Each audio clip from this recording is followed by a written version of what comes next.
টান টান ৩ দিন ২২ থেকে ২৪শে এপ্রিল কোণে দেখা আলো ধারাবাহিকে আপনারা দেখতে পাবেন সুদেবের মা বাবা, অনুভব এবং লাজু সবাই মিলে থানায় গিয়েছে। আর থানাতে যেতে বাধ্য করেছে নিশ্চয়ই সুদেবের মা বাবা।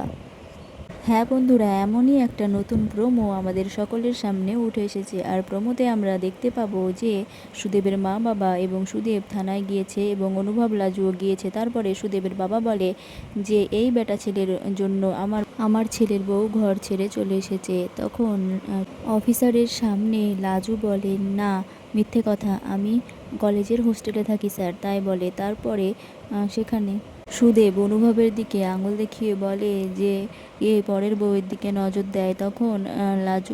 তখন অনুভব বলে যে একদম লাজুর সম্পর্কে বাজে কথা বলবে না, মুখ সামলে কথা বলো। তখন সুদেব বলে, আমি আমার বউ সম্পর্কে যা খুশি বলবো, তোমার কি? আমি আমার বউয়ের ব্যাপারে বলতেই পারি, যা খুশি বলবো। তারপরে লাজু বলে, আমার ব্যাপারে এবার আমাকে একটু কিছু বলতে দাও। তারপরে লাজু অফিসারের সামনে বলে, স্যার, আমি একজন সাবালিকা, আর আমি সাবালিকা হওয়ার কারণে আমার পড়াশোনা কেউ আটকাতে পারবে না। আমি আমার পড়াশোনা ঠিক করব, আর এমনকি আমার পড়াশোনা আমার স্বামীও আটকাতে পারবে না। তো বন্ধুরা, এটা শোনার পরে অফিসার কি বলবেন এবং কি সিদ্ধান্ত নেবেন সেটাই দেখার পালা।